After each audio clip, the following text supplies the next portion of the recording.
This is the voice of freedom. We are not one voice. We are many. We are your voice. But we can only be effective if you use your voice. Your voice. This is the voice of freedom. We will not hide from the truth. We will ask the hard questions until we are sure we have the truth. Welcome to the voice of freedom, where your voice will never be silenced.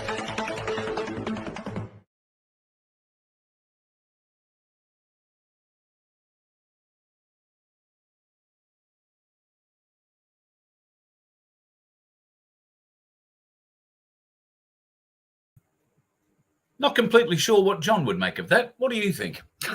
Kids homeschooled will miss out on being gay and communist. Doesn't seem fair, hardly, does it?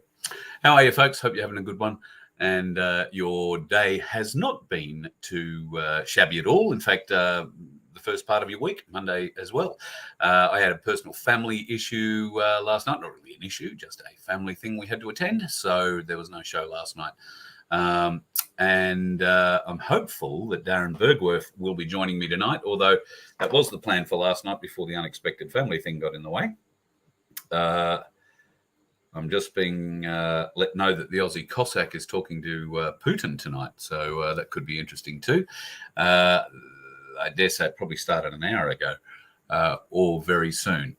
One of the two timelines seem to divert me at the moment, but at any rate, you'll be listening to the Aussie Cossack do all the translations. I don't know that Putin will speak English in the meeting, but geez, I wouldn't mind popping over, and I will afterwards to have a look. Hello, Sunflower, you wonderful thing. How are you this very fine day? Hope you're going terribly well. Hello, Barbara. Scotty's in town. Kate is back in the room, and well, quite a few more. Bill's back to play. Yes, he wants to be a gay communist. Well, go back to school. They teach you that sort of shit down there. I'm absolutely sure of it. Yeah. Okay. So, right. Okay. Putin is addressing the nation. He's not talking to Aussie Cossack as such. Details of the announcement haven't been released. Messages playing from loudspeakers in the streets in Russia. All right. Well, that might make me jump ahead, I guess, to something I was going to talk about a little bit later on. But this is it. Dutch intelligence claims that Russia are preparing to attack oil and gas pipelines, submarine cables and wind farms in the North Sea. Russia versus the wind, I'm calling this. If it's true, then the Russian escalation could be a possible response to weapons being sent to the Ukraine by NATO, or it could be a possible response to the Americans blowing up Nord Stream 1 and the French being involved in the destruction of Nord Stream 2. If you are unsure of what Nord Stream 1 and 2 are, they are gas pipelines that run out of Russia and feed predominantly Germany, but other parts of Europe as well. And they travel under a great deal of water. Now, the Americans just did an exercise, just happened to be over the Nord Stream 1 pipeline. And about, I think it was 8 or 9 days later, not all that long later at any rate, the Nord Stream 1 pipeline blew up. Now, what was the exercise they were doing? They were doing an exercise on how to blow up the Nord Stream pipeline. But they weren't in the area when that happened. They had departed well beforehand. It seems that they allegedly dropped some explosive on the Nord Stream 1 pipeline and a receiver. That receiver was waiting for a trigger that came from a buoy that was dropped from a radar sensor plane, whatever the interval was later, whether it be 9 days or 3 weeks or whatever it turned out to be.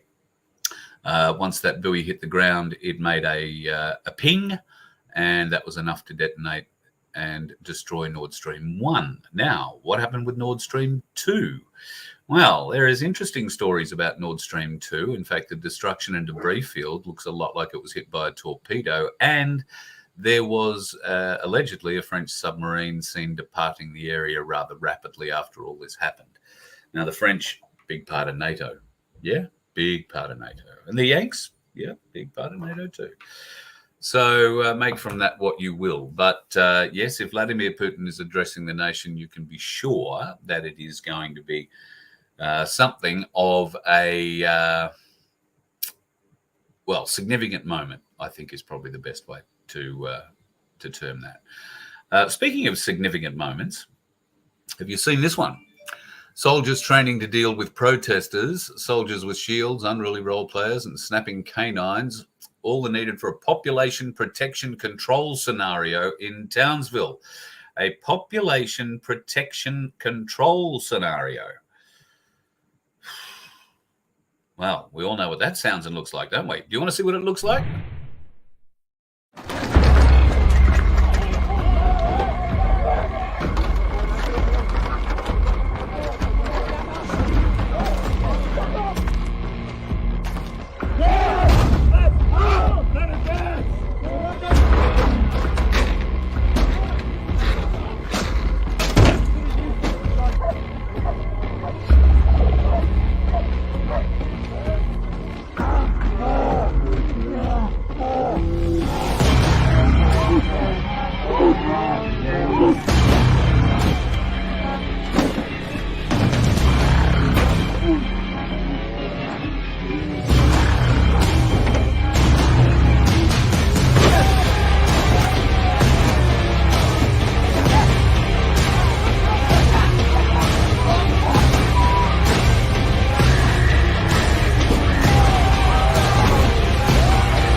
Anyway, I think you're getting the idea. Now, it's interesting if you have a look at that video, and you can go back and watch it again. The words that they are using, protecting population, protecting people. So we mustn't get too excited about what we're seeing there. I've shown it to a few people, and a few people have seen it, obviously, and got a hold of me and said, oh, God, look what they're going to do. Look what they're going to do. They're going to come in. The police are going to be backed up by the army. Well, no. I don't know. Possibly, yes. But I get the feeling from the terminology they're using there is they're protecting people. The other thing I took away from that video is that none of them were armed with anything stronger than it looked like a bit of pipe or a truncheon of some kind. That was a good thing, I think, a very good thing. So if there is anything going on in that regard, I've got a sneaking suspicion that the way that is worded it's sort of worded in our favour. I don't know. Maybe I'm reading shit into this. Maybe that's not the case. What do you think? I'll let you scroll down. So yeah, look, I really don't trust that it is for the military to be used against us, although I will admit Townsville does tend to have a reputation as being a deep state hub. But once again, the word they're using, the wordage they're using, and I've actually seen the web page. I'm pretty confident I've probably got it here somewhere. I can bring it up for you. And yeah, I have. So give me a second here, and I'll just share this screen up, and we can go through it. Now, you can see they're getting pretty well prepared. It doesn't look like they've got anything more than a truncheon and a couple of dogs to be involved with there. Soldiers with shields, unruly players, and snapping canines, all part of the test. They were from 3rd Royal Australian Regiment, or 3RAR, with the support of the 1st Military Police Battalion. They were conducting PPC training courses. The course was focused on soldiers' individual PPC training while ensuring the Ready Battle Group met the qualifications required of the ADF's Contingency Operational Response Element. I want to highlight that. The ADF's Contingency Operational Response Element. Bit of a question. What? That? But anyway, move on. Infantry sections integrated closely with military police arrest teams, detainee processing capabilities, and military working dogs to enhance security and crowd dispersion. One of the captains there from 3RAR Alpha Company said the PPC was a non-lethal combat technique to maintain control, detain, and protect populations. PPC is primarily used to assist allied or partner forces to maintain protection and control in a stability region or situation. The PPC training involved a practical run-through, as we saw. He said the role players were really pushing themselves. I don't know that they were pushing themselves. And during the full mission profile, soldiers are tested on how well they can keep a level head amongst the chaos and practice sustaining a steady level of adrenaline over an extended period of time. The training is robust, building resilience individually and as a team. When the Army tell you training is robust, it means you could go home with broken bones. So there you go. That's a little interesting thing that's been going on in Townsville, and we've all seen, and heard some stories out of there. But I wouldn't be panicking about it too yet. Those techniques are the kind of techniques that would be used against a marauding green mob or Antifa, for instance, or Black Lives Matter. If they decided to get up and start protesting again and doing things against the people, then the military could well be protecting the people, well, first, I guess.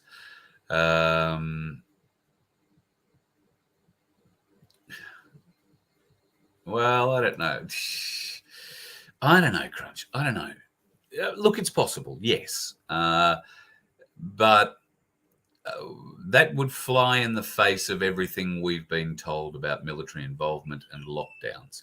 Bear in mind, there is the Marburg threat hanging over our heads, I dare say. This is a new pandemic. I think over the weekend, just prior to last weekend, there were 16 people discovered in Equatorial Guinea with Marburg virus. It's a bacteria. They have been hospitalized. 11 of them have died. Marburg is a very serious thing. If you get a hold of it, it's got a 90% kill rate. Now, of course, the WHO are getting involved in trying to find out what sort of vaccination options there are. And guess what? There are none except for mRNA vaccinations. So that'll be something that'll probably keep us going for a little while in the next week or three. I imagine there's going to be a lot more news about that, as there has been about that god-awful thing happening in Ohio. We'll get back to that in a minute. First of all, some interesting figures come out of New Zealand today. Number of COVID deaths by age and vaccination status. Now, bear in mind, these numbers only come from a period within 28 days of the person being reported as a case. So that's only within the first 28 days. The figures are through the roof, particularly in the 80 to 89 age group, but the 70 to 79 is the same. But the big limiting factor at the moment, you see their breakdown of 0 to 59. Well, there are figures suggesting the 5 to 14, 14 to 22, 25 or 23 to 44, 45 to 59 demographics are very, very, very different. And that average looks low because it's spread over 60 years of age, 60 from 0 to 60 years of age. So that figure has been reduced. You're not seeing the full toll on young people there.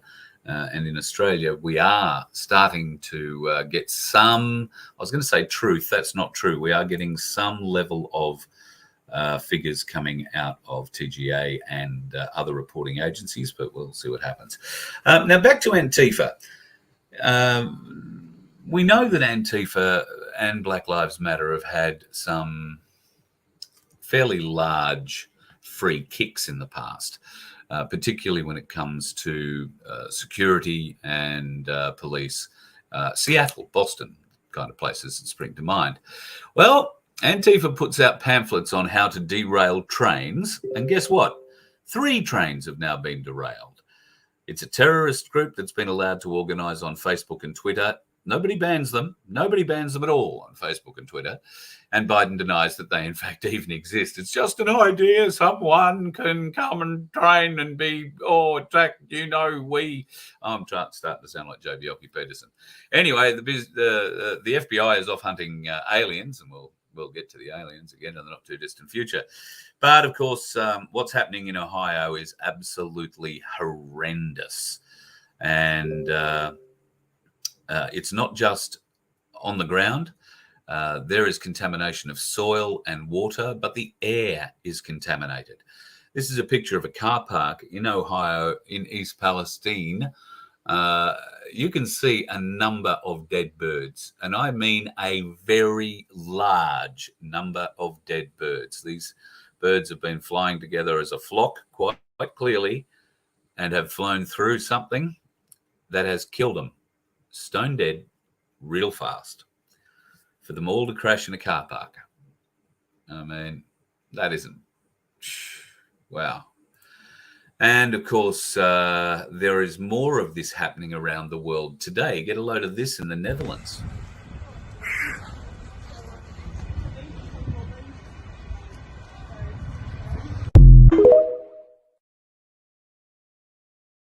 That's a polystyrene factory that's gone up in smoke, and that toxic smoke is capable of killing people and doing God knows what sort of damage to water, land, and air.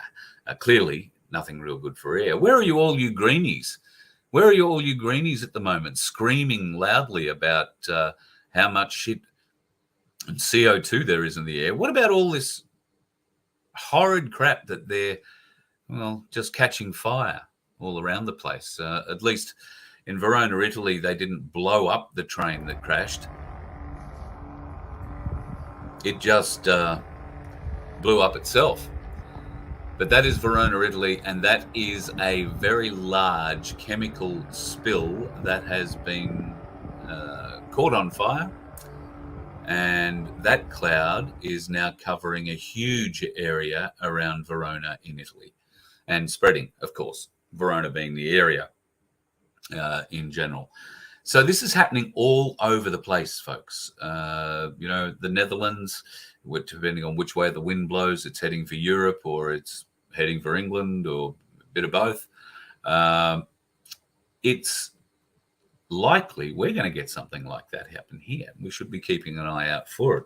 In fact, we were talking on Friday night about the dangerousness of our chemical transport here in Australia. Most of the really dangerous stuff has to travel by road. They won't let it travel by train. However, I am sure that certain parts of it, and still significantly hazardous parts of it, can and do travel by train. For the most part, they'll say, it's always out in the outback. Once it leaves Brisbane, it's gone, sort of thing. And they'll have rail yards out on the edge of town where they can load these sorts of things up. But they go through some very sensitive areas, including the Brisbane water supply, the Brisbane Lockyer Valley water supply. There are truck and train railroads heading north and west out of Brisbane. And if we get, God forbid, a truck, big B double with, chemicals on board rolls over and falls into Wivenhoe Dam, we're going to be in all sorts of problems, because Wivenhoe bleeds straight into the Brisbane River, and then obviously comes down, meets the Bremer, joins that, and floods its way on out through the mouth in Brisbane. So that would be a significant issue for people in the southeast corner of Queensland. And given that our big dams are linked now, what are the bets some idiot in charge of closing the valves forgets or doesn't get the message or doesn't realise, and this shit just manages to seep through out of there into Hinsdam or somewhere like that? I'm not saying it's going to happen. I'm saying it's possible, and we have to be on the lookout for things like that. And that's just in the Brisbane area. Around Melbourne, around Sydney, your dams are obviously going to be significantly targetable as well. So raise your level of interest, folks. Raise your level of surveillance. Keep an eye out on what people are doing, leaving around in those places. If you happen to be going off, dams are great places to go and have a look and spend family time, weekends, barbecues, all that kind of thing. They're wonderful things to be around. Just keep an eye out. Remember all those years ago, we were told to be aware of people leaving things in places they shouldn't be left, or things that look weird. Well, do that.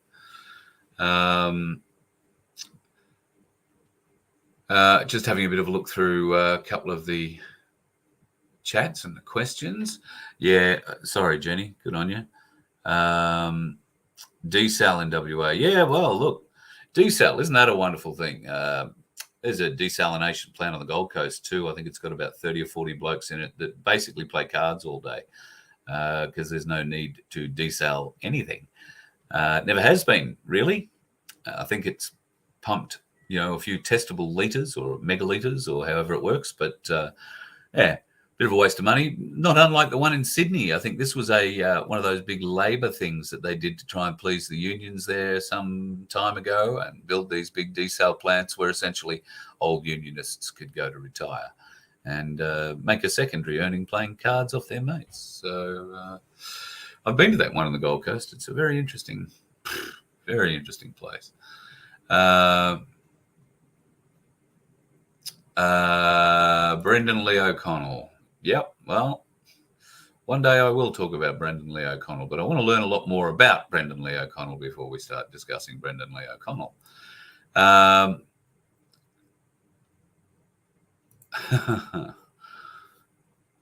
Yes, Australia would be on that list.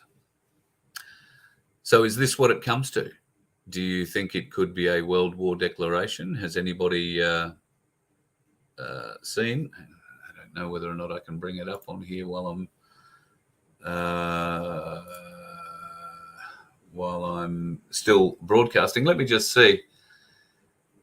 Okay, all right. Here he is. I'm going to just pause that for a minute. And right, so I've got the Cossack running in the background. Let me see. He hasn't begun the address just yet.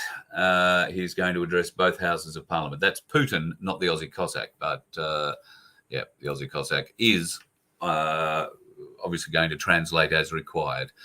So Putin will be speaking clearly in Russian, not being interviewed by the Cossack. Cossack's just going to be repeating what he's seeing on the TV.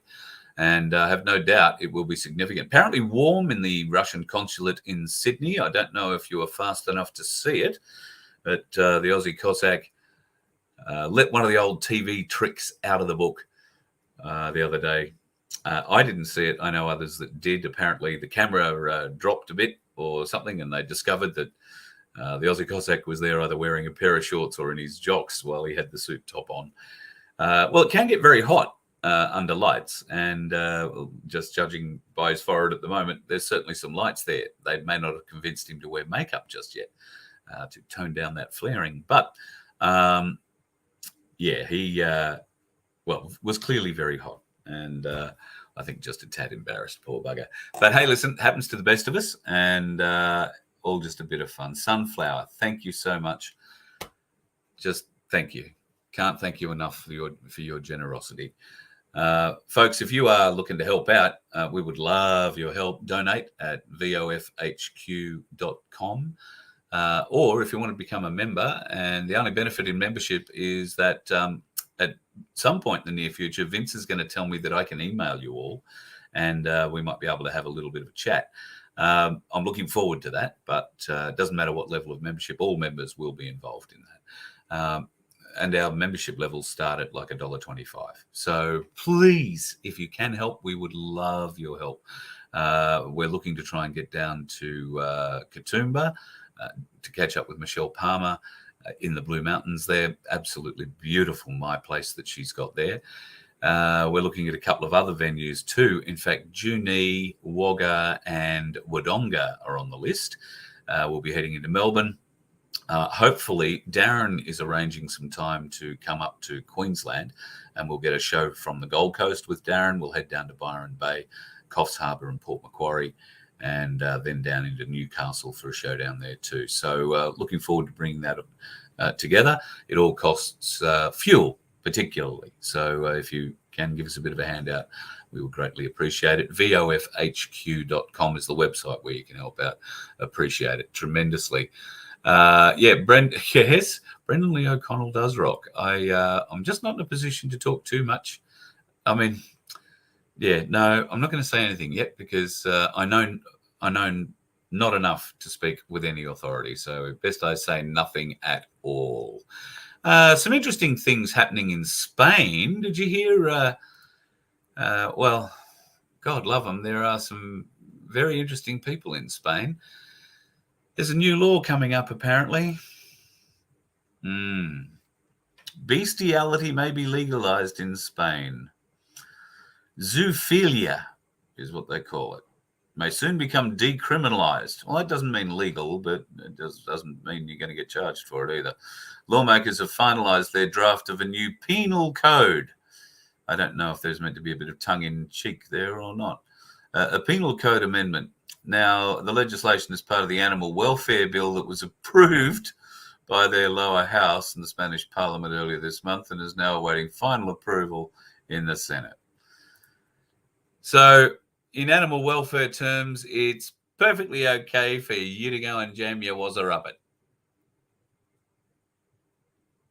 In France. Where? Spain. Bloody hell. Waking up at all, people. Anyone, hello, anyone in the world who's not awake yet, see anything wrong with that? Anything a bit weird? No, probably not. Makes it difficult. Thank you, Richard, for your sticker, mate. Thank you. Really appreciate it. Sunflower, you had a metal detector as a kid. I'm a Gold Rush fan, right? I love watching Gold Rush. And I don't have a metal detector. And I saw one at Cash Converters, I don't know, middle of last year sometime. And I thought, oh, gee, that might be handy while we're out on the road, stop somewhere, dig up some gold. They wanted like $700 for it. And it was like second or third hand then. So I don't know, maybe you need to find gold to buy a metal detector. Is that how that works before you can actually go out and find more gold or deeper gold or however that works?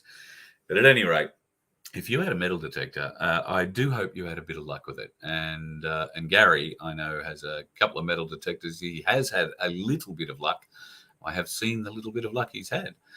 I really admire those folks who head out into the bush and tromp around and just dig money up out of the ground. What terrifies me are the ones in Western Australia and probably in Central Victoria too, for that matter.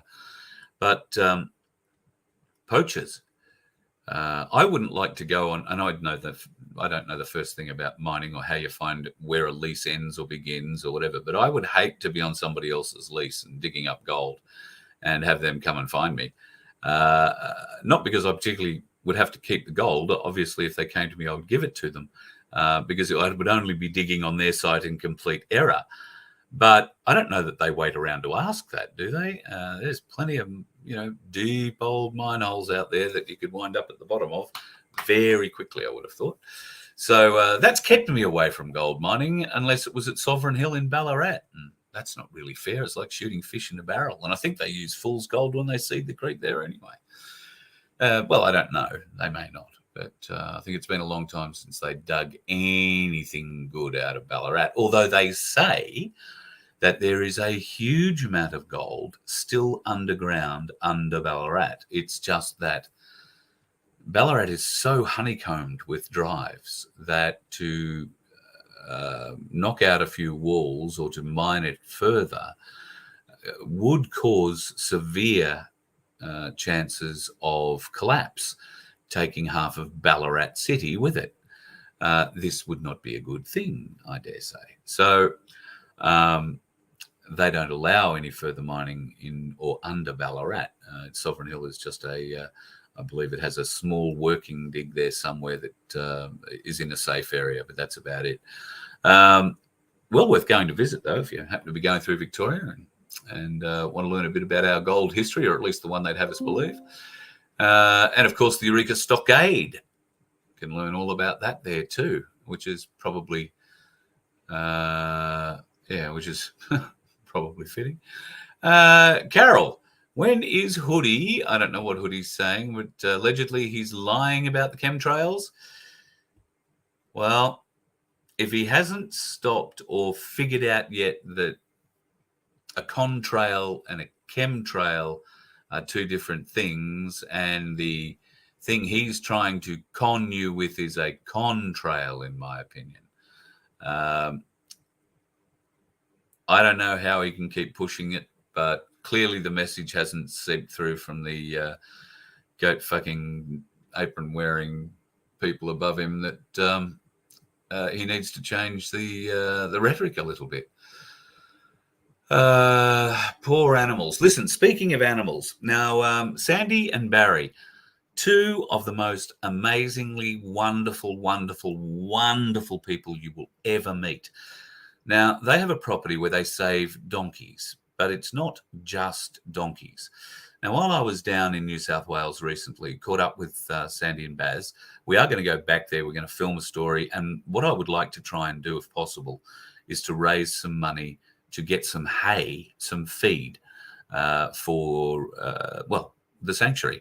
Trying to get a semi-trailer load of hay. That will feed them. That will feed the donkeys, at least, for quite a number of months, about 6 months. So I'm trying to raise a little bit of money for them. If you are keen on helping there, then email me, carl@vofhq.com. I have details of an account you can help them out with. But we are looking to try and get that feed in the not too distant future so that they have it when they need it and aren't panicking for it when they require it. So the other big story to come out of the donkey sanctuary is, in fact, another sanctuary. G'day to Jacqueline, who's in Victoria. Now, I just out of pure fluke, while I was talking to Sandy and Baz, I got a message through, I think it was on Facebook or one of the video chats or whatever, from a young lady named Jacqueline, who's running a refuge, a place where animals, a sanctuary, if you like, can be taken in Victoria. And she was noticing a big uptake in the requirement for animals to get some support. Why? Because a lot of their fully jabbed up owners were dying. And of course, family comes in, nobody wants to look after the animals. Now, these animals range in size from, mice to horses, cattle. There's all sorts of things. I dare say they'll sell the cattle, maybe some of the horses. But if the horses are not really saleable or working animals, they're just living out their lives, then, where they can, through uncaring families or from no other reason other than there's nowhere else for them to go, they can wind up in the glue factory. So we are trying to avert this at all costs. Now, one of the other problems it's having is there are a number of carer organisations around the country whose carers are dying because they're all fully squirted up and probably lining up for number 5. This doesn't mean that the caring of animals comes to a halt, but it does mean that people are needing to step up. So I just wanted to mention Sandy and Baz from the Donkey Sanctuary and Jacqueline and from her sanctuary. I can't think of the name at the moment, if there is in fact one. However, looking to try and help these people as much as we can. And if you are able to rehome animals, then we might be able to help you. There's some interesting news coming out of the RSPCA. I forget now exactly where. No, I do remember. It was in the Blue Mountains.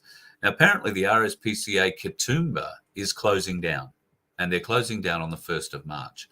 What happens to the animals? God knows. What's happening to the building? It's going to be torn down and replaced with something else. They probably sold the land to put a condo on it or something. Beautiful view over the Blue Mountains, maybe. I don't know.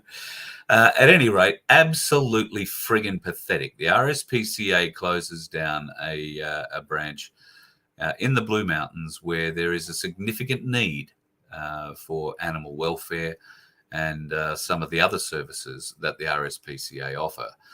It's been my experience that the RSPCA are very good when they are put in charge of something. And let me use an example of, donkeys. When a number of donkeys, and I mean a significant number, I think there were over 40 donkeys, were left homeless, feedless when their owner passed away.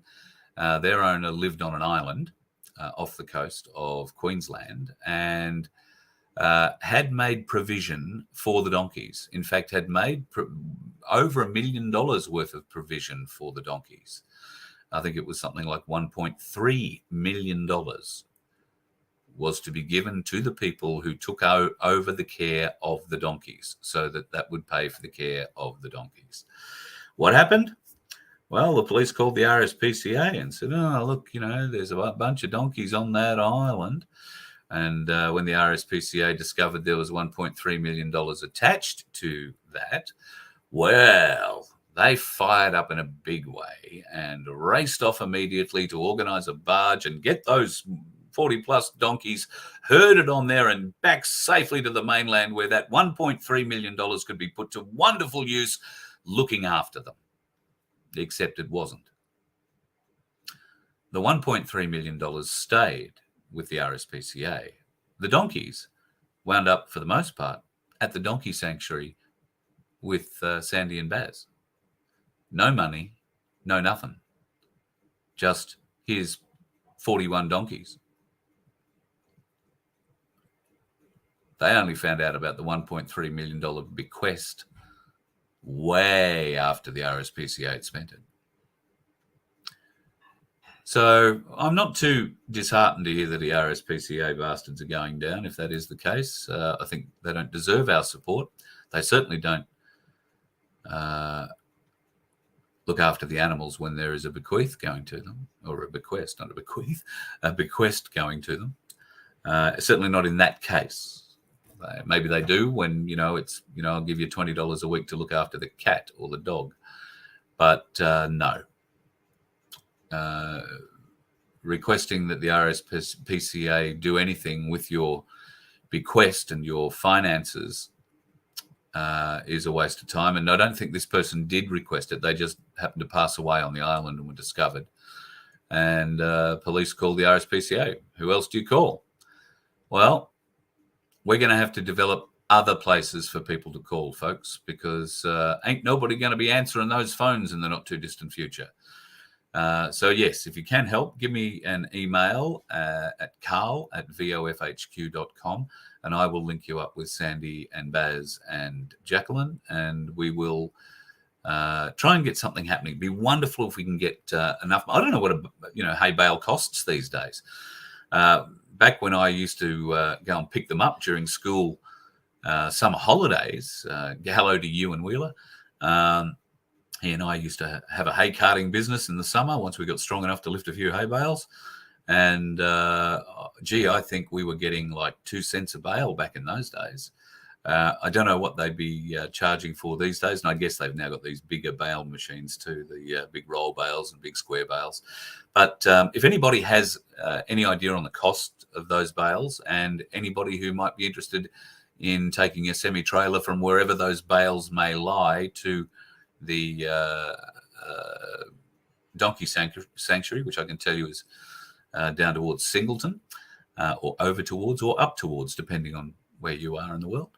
And we'll endeavour to hook you all together and make sure that happens. And if we can raise a few bucks to help put a few more bales on that truck, we would be very happy to do so. What else is going on in the world? I did have a few things written down here. Oh yeah, backyard veggies. So, we've all got a bit of a thing at the moment for backyard veggies. My daughter has gone absolutely bunter when it comes to growing stuff at the moment, flowers and vegetables, thankfully. She's pretty happy with the flowers. They're doing a great job at the moment, but there's something coming along and eating them at night. Aphids? I don't know. Caterpillars? Can't see them. Moths? Maybe. I don't know. Anyway, driving her mad. If you're into a bit of gardening, then be careful, because at the moment it seems that there are some pretty ugly things going on in the backyard. A highly invasive and destructive pest that attacks the roots of vegetables and can cause significant crop damage has been discovered in a Queensland backyard. Now, it's highly invasive and very rare and aggressive pest. Now, where did the rare and aggressive pest come from all of a sudden? I don't know. So maybe we need to look at some not so rare and natural herbicides that will kill that pest. Stone mother's dead. That would be a fairly useful thing, I would have thought, to keep us going. We talked about Russia and the wind, and Vladimir Putin has just begun his state speech. It does seem like it could be fairly significant. So tell you what, we might shoot off and go and have a watch at that and come back later if there is something better to report. I did have a couple of other videos here I wanted to show you. In fact, this is one I thought you would get a little bit of a kick out of. I don't know it's a kick. It sort of makes me kind of sick to watch it and kind of not sick to watch it all at the same time. All of them get a medal, but every one of these people is listed on the Epstein register, on the Epstein flight register. Every one of them. But Obama gives them all a medal. So every one of them listed on the Epstein flight logs, and a whole heap more. 2,024 pages. Now, that's not how many people are on the flight logs. That's just how long the entire file is. You've got to sort through that to get the names, and the names are at various different places through them. It's not easy. There is a redacted page somewhere, but I'm yet to find it. So when it becomes that way, I will bring it to you. But until then, I'm sort of writing names down. It's making life a little bit difficult. At any rate, it seems like there might be a life-changing moment happening at the moment, folks, and I guess it might be worthwhile popping over and having a bit of a look at what can happen. Before I leave you tonight, though, I just wanted to share this with you. The boomers, they can't believe that they wore bell-bottoms. Gen X can't believe that I wore my hair like that. The millennials, I can't believe I was goth and emo. And Gen Z will be saying in years to come, I can't believe I cut me dick off. Well, just goes to show, folks, not all the dickheads, not all of them are on the road, hey? You let one ant stand up to us, then they all might stand up. Those puny little ants outnumber us 100 to 1. And if they ever figure that out, there goes our way of life. It's not about food. It's about keeping those ants in line. That's why we're going back. Does anybody else want to stay? Let's rock!